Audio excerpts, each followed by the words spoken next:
नमस्कार। तो चुनाव जैसे जैसे आगे बढ़ रहा है, प्रधानमंत्री नरेंद्र मोदी के भाषण और बीजेपी व आरएसएस के चुनाव लड़ने के तरीके, वो भी अप्रत्याशित तरीके से बदल रहे हैं। और यह बदलाव इस तरीके की तरफ जा रहा है कि प्रधानमंत्री नरेंद्र मोदी, जो कल तक सीधे इस देश के चुनाव को, जो देश दुनिया का सबसे बड़ा लोकतंत्र है, उसका सबसे बड़ा चुनाव हो रहा है, उसको हिंदू मुसलमान के नाम पर बांटना चाह रहे थे। और उसके साथ साथ अब वो इस देश में आरक्षण और भारत के संविधान पर भाषण दे रहे हैं। आज प्रधानमंत्री नरेंद्र मोदी ने अपने भाषणों में इस बात का उल्लेख किया, वही हिंदू मुस्लिम का खाका, लेकिन दूसरे तरीके से। पहले वो हिंदू सबको बनाते थे और मुसलमानों के खिलाफ सेंटीमेंट पैदा करते थे। जैसे उन्होंने ये भाषण, आपने पीछे वाला सुना कि नहीं सुना, जिसमें वो कह रहे हैं कि भाई, पूर्व प्रधानमंत्री मनमोहन सिंह ने कहा था कि इस देश के संसाधनों पर पहला हक मुसलमानों का है। और इस झूठ को बोलते हुए देश के प्रधानमंत्री ये कहते हैं कि माताओं बहनों, आपका मंगलसूत्र तक गिरवी रख देंगे वो, और घुसपैठियों को, ज्यादा बच्चा पैदा करने वालों को आपका पूरा संपत्ति दे देंगे। अब सोचिए, ये भाषा एक देश के प्रधानमंत्री की है। तो कल तक तो वो हिंदू बनाम मुस्लिम की बाइनरी बना रहे थे, अब वो आरक्षण को सामने रख दिए हैं। प्रधानमंत्री नरेंद्र मोदी आरक्षण को सामने रख करके हिंदू में भी एससी, एसटी, ओबीसी को एक बाइनरी में रख रहे हैं और इनके खिलाफ मुसलमान को खड़ा करना चाह रहे हैं। हाल ही में प्रधानमंत्री नरेंद्र मोदी ने भाषण दिया, और अगर आपने भाषण नहीं सुना होगा, सुनिएगा। उस भाषण में प्रधानमंत्री नरेंद्र मोदी कहते हैं कि बाबा साहब डॉक्टर भीमराव अंबेडकर का संविधान एससी, एसटी, ओबीसी को आरक्षण देता है, और यह कितना बड़ा चीज है। और वह बाबा साहब अंबेडकर के संविधान धर्म के नाम पर आरक्षण नहीं देने की बात करता। बिल्कुल ठीक बात है। धर्म के नाम पर आरक्षण देकर एससी, एसटी, ओबीसी के आरक्षण पर हमला कर रहे हैं ये विपक्षी दल के लोग, केवल हिंदू मुस्लिम। प्रधानमंत्री नरेंद्र मोदी का यह भाषण और यह बात कितनी हास्यास्पद लग जाती है। और इसको ऐसे समझें, प्रधानमंत्री नरेंद्र मोदी कह रहे हैं कि बाबा साहब के आरक्षण पर यह हमला है। अब जरा प्रधानमंत्री नरेंद्र मोदी, बीजेपी और आरएसएस इसका जवाब दे कि ईडब्ल्यूएस रिजर्वेशन, क्या भारत के संविधान में इसका प्रावधान था? गरीबी के आधार पर आरक्षण देने का एक वाक्य और एक शब्द भी कहीं लिखा गया है? क्योंकि देश में अगर गरीब कोई है तो उसके लिए गरीबी रेखा का निर्धारण होता है, और उस गरीबी रेखा के निर्धारण से जितने लोग गरीब माने जाते हैं उनके लिए सरकार अलग से विशेष प्रावधान ऑलरेडी करती है। जैसे 80 करोड़ लोगों को 5 किलो अनाज रेवड़ी की तरह, कोट अनकोट, ये प्रधानमंत्री की भाषा है, मेरी भाषा नहीं है। क्योंकि यह मेरा मानना यह है कि 5 किलो अनाज जो मिल रहा है उसी जनता के पैसे से उसी जनता को मिल रहा है, इसलिए मैं उसका अपमान नहीं कर रहा। लेकिन प्रधानमंत्री बार बार कहते रहे रेवड़ी बांटी जा रही। तो वो जो 80 करोड़ लोगों को 5 किलो अनाज मिल रहा है, यह तो कोई आरक्षण नहीं है, और ये जाति देखकर नहीं मिल रहा, सबको मिल रहा, क्योंकि जितने भी गरीब हैं उन सबको ऐसे ही प्रावधान मिलते हैं। जिस दिन ईडब्ल्यूएस आरक्षण लागू हुआ, वो आरक्षण की मूल अवधारणा और मूल संकल्पना के ऊपर हमला था। प्रधानमंत्री जी, आपकी सरकार ने किया, क्योंकि आपके गुरु गोलवलकर की अपनी किताब बंच ऑफ थॉट में लिखा हुआ है, उस बंच ऑफ थॉट में, कि जाति के आधार पर आरक्षण नहीं होना चाहिए, आर्थिक आधार पर आरक्षण होना चाहिए। और बाबा साहब डॉक्टर भीमराव अंबेडकर के संविधान में लिखा हुआ है कि चूंकि शोषण जाति के आधार पर हुआ, चूंकि भेदभाव जाति के आधार पर हुआ, हजारों साल से इस हाथ से मेहनत करने वाले लोगों को जाति के नाम पर अपमानित किया गया, जाति के नाम पर गाली बनाई गई, जाति के नाम पर तालाब का पानी पीने से रोका गया, जाति के नाम पर मुख्य सड़क पर चलने से रोका गया, जाति के नाम पर शिक्षा से रोका गया, जाति के नाम पर रोजगार के लिए अवसर सीमित किए गए। इसलिए आरक्षण जाति के नाम पर होगा, क्योंकि जाति के नाम पर भेदभाव हुआ है तो जाति के नाम पर विशेष प्रावधान होगा, ताकि वो समाज की मुख्य धारा में आ जाए। बाबा साहब डॉक्टर भीमराव अंबेडकर यह बात कहते थे। और इसीलिए संविधान में एससी और एसटी को उनकी जातियों के नाम पर, जो जातियां शेड्यूल कास्ट में आती हैं, शेड्यूल जो सूची है, अनुसूची, अनुसूचित जनजाति, अनुसूचित जाति और ओबीसी के आरक्षण के लिए जो प्रावधान बनाया गया उसका क्रेडिट जाता है मंडल कमीशन को, जो मंडल कमीशन कहता है कि जाति के नाम पर ओबीसी का सामाजिक और शैक्षणिक आधार पर पिछड़ापन है, इसलिए ओबीसी को आरक्षण शैक्षणिक और सामाजिक आधार पर, जाति के आधार पर दिया गया। और इंदिरा साहनी जजमेंट में जातियों को चैलेंज किया गया था कि नहीं भाई, पिछड़ापन का आधार जाति नहीं होगी। मंडल कमीशन की रिपोर्ट के सर्वे, आंकड़े, तर्क, तथ्य इंदिरा साहनी के 9 जज की बेंच में यह बात साबित करते हैं कि जाति के नाम पर पिछड़ापन होता है, इसलिए आज भी ओबीसी को आरक्षण जाति के नाम पर मिलता है। लेकिन माननीय प्रधानमंत्री नरेंद्र मोदी जी, आप बार बार दुहाई दे रहे हैं बाबा साहब डॉक्टर भीमराव अंबेडकर के संविधान से छेड़खानी करने की, तो आपने वो छेड़खानी की है, बीजेपी ने वो छेड़खानी की है आरएसएस की विचारधारा को लागू करने के लिए। उन्होंने आरक्षण को आर्थिक आधार पर करके बाबा साहब डॉक्टर भीमराव अंबेडकर के आरक्षण के संविधान पर, संकल्पना पर हमला किया है। इसका जवाब कौन देगा प्रधानमंत्री जी? क्या ये बाबा साहब के संविधान से छेड़खानी नहीं है? क्या ये बाबा साहब के विचार से छेड़खानी नहीं है? ऐसा ही तो बाबा साहब के ऊपर बात करते हुए ये कह रहे हैं प्रधानमंत्री नरेंद्र मोदी। बार बार मोदी जी को चिंता हो रही है बाबा साहब के संविधान की। आगे तो और हास्यास्पद हो गया। एक जगह जाकर के उन्होंने कहा कि कांग्रेस का गोवा का एक प्रत्याशी वो ये कहता है कि हमारे गोवा के ऊपर भारत का संविधान थोपा गया, इसलिए कांग्रेस वाले अगर सरकार में आ जाएंगे तो ये पूरे देश से संविधान को खत्म करवा देंगे और 2 संविधान बनवा देंगे। ये बात कौन कह रहा है? जिल्ले इलाही कह रहे हैं, प्रधानमंत्री नरेंद्र मोदी कह रहे हैं, जिनको बाबा साहब के संविधान की चिंता हो गई।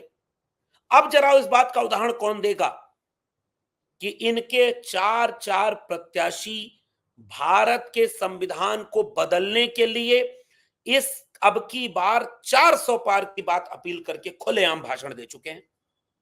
नाम बताऊं? अयोध्या के प्रत्याशी, वर्तमान सांसद, वर्तमान प्रत्याशी लल्लू, मिर्धा राजस्थान की प्रत्याशी भारतीय जनता पार्टी, अनंत हेगड़े नेता भारतीय जनता पार्टी, और बाकी छुट भइये तो जाने कितने हैं जो गांव गांव तक व्हाट्सएप मैसेज में भेज रहे हैं कि आरएसएस का संविधान लागू करना है, आरएसएस के विचार को लागू करना है, बाबा साहब के संविधान को बदलना है, इसलिए 400 पार चाहिए। और उस पार्टी के नेता ने, क्या आपने किसी भी पार्टी के पदाधिकारी पर 100 कॉज नोटिस भी भेजा क्या कि भाई आप संविधान की बात बदलने की क्यों कर रहे हो? जबकि प्रधानमंत्री और गृह मंत्री रोज मीडिया में बैठ के बोलते हैं नहीं नहीं देश चलेगा, संविधान चलेगा। ऐसे चलेगा?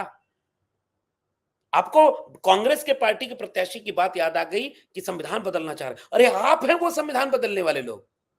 बताइए मोदी जी गलत कर रहा, और मोदी जी अगर हम गलत हैं तो आपने कितने प्रत्याशियों पर कार्रवाई हुई की? आरक्षण के हितैषी वो बन के सामने आ गए जिनके प्रत्याशी बयान दे चुके हैं कि आरक्षण को खत्म कर देना चाहिए। अनंत हेगड़े ने क्या कहा था? प्रधानमंत्री जी, आपने एक कार्रवाई की हो आरक्षण विरोधी अनंत हेगड़े पर? आपका आरएसएस क्या कहता है? आपके मोहन भागवत क्या कहते हैं?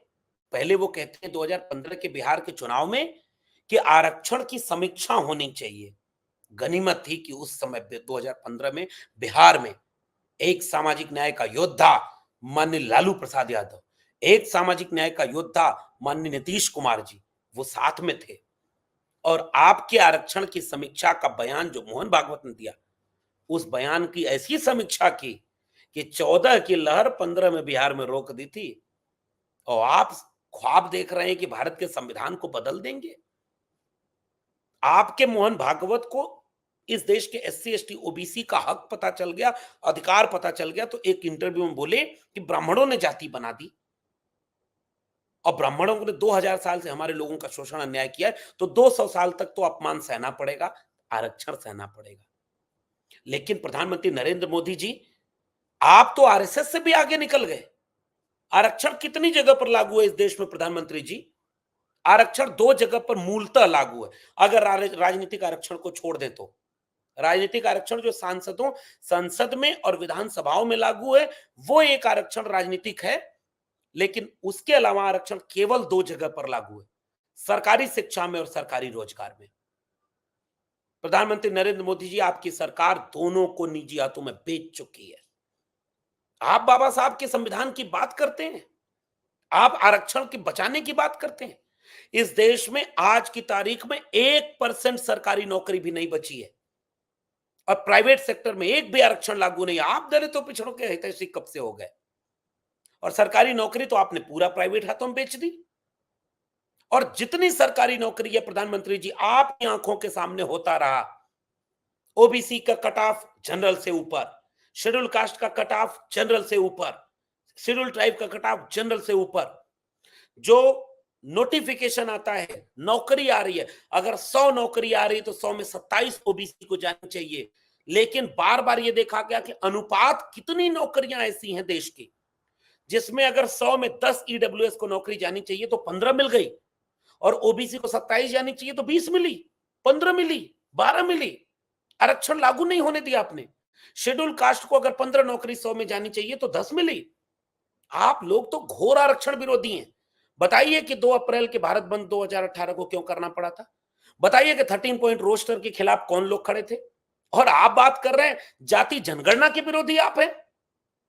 प्रधानमंत्री नरेंद्र मोदी जी, आज आपके मुंह से भारत के संविधान को बचाने की बात कहना कितना सुंदर लग रहा था कि कांग्रेस बाबा साहब के संविधान विरोधी है। और आप क्या हैं? आप क्या कर रहे हैं? आप क्या, आपके लोग ये बात खुलेआम नहीं कहते कि 2025 में जब आरएसएस के 100 साल पूरे हो जाएंगे तो आप लोग अपना एक संविधान बनाना चाहते हैं? प्रधानमंत्री नरेंद्र मोदी जी, बाकी सारी बात छोड़िए, आप बताइए कि आपका आर्थिक सलाहकार लेख लिख करके सार्वजनिक तौर पर कहता है कि देश का संविधान पुराना हो गया, अब इसको बदल देना चाहिए। बताइए प्रधानमंत्री नरेंद्र मोदी ने आपके प्रधानमंत्री के आर्थिक सलाहकार पर आपने कोई सो कॉज नोटिस दिया क्या? आप आरक्षण विरोधी, आप दलित विरोधी, आप पिछड़े विरोधी, आप जो है संविधान विरोधी, और आप हास्यास्पद हो कि चुनावी रैली को पहले कल हिंदू बनाम मुसलमान कर रहे थे, आज एससी एसटी ओबीसी बनाम मुसलमान करने लगे। क्या आप हिंदू मुसलमान के अलावा अब आप एकदम मान चुके हैं कि आप चुनाव हार रहे हैं? जाति जनगणना का विरोध क्यों करते हैं प्रधानमंत्री जी? इसका जवाब कौन देगा?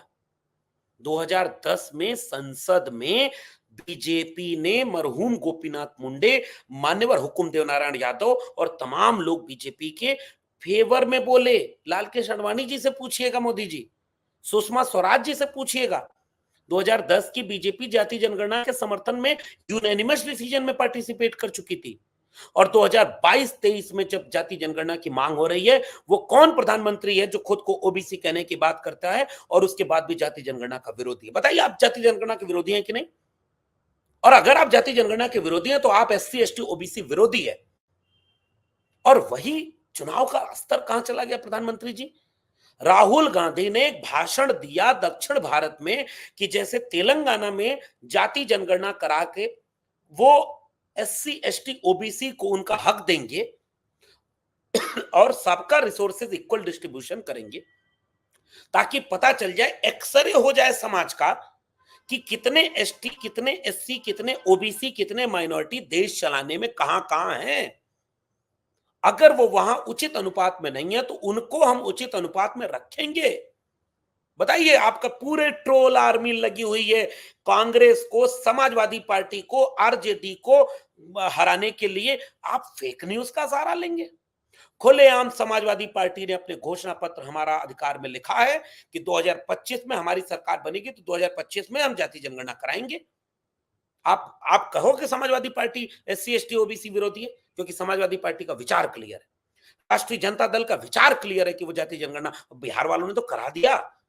पूछिए नीतीश कुमार से फोन करके कि जाति जनगणना का समर्थन करते विरोध करते। कांग्रेस पार्टी ने अगर आज ये स्टैंड लिया है कि वो जाति जनगणना के समर्थन करती है और पूरे देश में एक्सरे कराएगी, तो प्रधानमंत्री जी, एससी एसटी ओबीसी का भला जाति जनगणना से होगा? ये एक्सरे एससी एसटी ओबीसी और भारत के संविधान के लिहाज से बहुत जरूरी एक्सरे है। और आज एससी एसटी ओबीसी को आगे बढ़ाने के लिए, देश को मजबूत करने के लिए इस एक्सरे की बहुत जरूरत है, इसलिए जाति जनगणना की जरूरत है। आप विरोधी हैं, आरएसएस विरोधी है, बीजेपी विरोधी है। और जैसा आपने एक काम किया कि मनमोहन सिंह जी उनके बयान को काट करके केवल एक हिस्सा चला रहे हैं कि वे मुसलमानों को पहला हक कह रहे हैं संसाधनों पर, माताओं बहनों मंगलसूत्र बिक जाएगा। अरे नोटबंदी की लाइन में खड़ा करने वाले प्रधानमंत्री जी, 50 दिन मांगा था आपने, किस चौराहे पर आए? ये तो आपको जवाब देना चाहिए। जीएसटी से व्यापारियों को परेशान किया, नोटबंदी से महिलाओं के एक एक रुपए जो बचे हुए थे उसको खड़ा करके लाइन में आपने लगवा दिया और उसको ले गए, और सारा इलेक्टोरल बॉन्ड के चंदे के नाम पर लूट लिया आपने। आज आप चारों तरफ से घिर गए हैं, इसलिए आप हिंदू मुसलमान, एससी एसटी ओबीसी आरक्षण तुम्हारा मुसलमान खा जाएंगे। ये स्तर है प्रधानमंत्री जी का। और आपकी ट्रोल आर्मी राहुल गांधी के एक भाषण को ट्रोल करके दिखा रहे। पूरा भाषण तो देख लीजिए, पूरा भाषण देखिए, जिसमें जाति जनगणना कराकर एससी एसटी ओबीसी और माइनॉरिटी को देश चलाने में बराबर की भागीदारी देने के लिए काम कर रहे हैं। प्रधानमंत्री जी, आपसे निवेदन मेरा है, वोट मांगिए, चुनावी रैलियां कीजिए, मगर इस देश को कम से कम मूर्ख मत समझिए। ये देश की जनता आपके लूट का हिसाब आपसे मांग रही है। ये देश की जनता आपके झूठ का हिसाब आपसे मांग रही है। ये देश की जनता आपसे जाति जनगणना विरोधी होने की वजह पूछ रही है। आरक्षण को खत्म करने की बात करने वालों की वजह पूछ रही है। संविधान को बदलने की बात करने वालों पर की गई कार्रवाई का हिसाब मांग रही है। और आपसे करिए, आप बाबा साहब के विरोधी क्यों हैं? सरकारी नौकरी और सरकारी शिक्षक क्यों बेच रहे हैं? खराब कर दिया, खत्म कर दिया। कम से कम अपने नाम पर, अपने काम पर वोट मांगिए। इस देश को कभी धर्म के नाम पर, कभी जात के नाम पर नफरत में मत बांटिए। जाति जनगणना सबको सबके हिस्से का हक दिलाएगी, देश मजबूत होगा। कोई भी सामान्य विवेक रखता है वो कहेगा कि हाँ भाई, देश में अगर 100 लोग रह रहे हैं तो 100 के बारे में पहचान जरूरी है कि कौन भूखा है, किसको रोटी चाहिए, कौन किसके बदन पर कपड़ा नहीं उसको कपड़ा दो। अब भूखे को तुम कपड़ा दे रहे हो और नंगे आदमी को तुम रोटी दे रहे हो। इसका हिसाब करने का नाम है जाति जनगणना, और आपकी सरकार उसकी विरोधी है। इसलिए कृपया एससी एसटी ओबीसी को मुसलमानों से लड़ाने का यह काम मत करिए, और कृपया बाबा साहब के संविधान के अपने हितैषी बन के वोट लेने के लिए बाबा साहब की बात मत करिए, क्योंकि आपकी पार्टी के लोग संविधान विरोधी हैं। आरएसएस संविधान विरोधी है। इसलिए आपने एक भी कार्रवाई उन लोगों पर नहीं की जो संविधान बदलने की बात करते हैं। इसलिए अब हिसाब जनता आपसे मांग रही है, हिसाब देना पड़ेगा। और याद रखिएगा मोदी जी, अब कम से कम अमृत काल का भारत, जितना आप जनता को मूर्ख समझ रहे हैं उतनी जनता मूर्ख नहीं है। वो आपके साजिशों को पहचान गई है, वो आपके झूठ और लूट को पहचान गई है। करारा जवाब मिलेगा, याद रखिएगा। फिर मिलेंगे, तब तक के लिए बहुत बहुत धन्यवाद।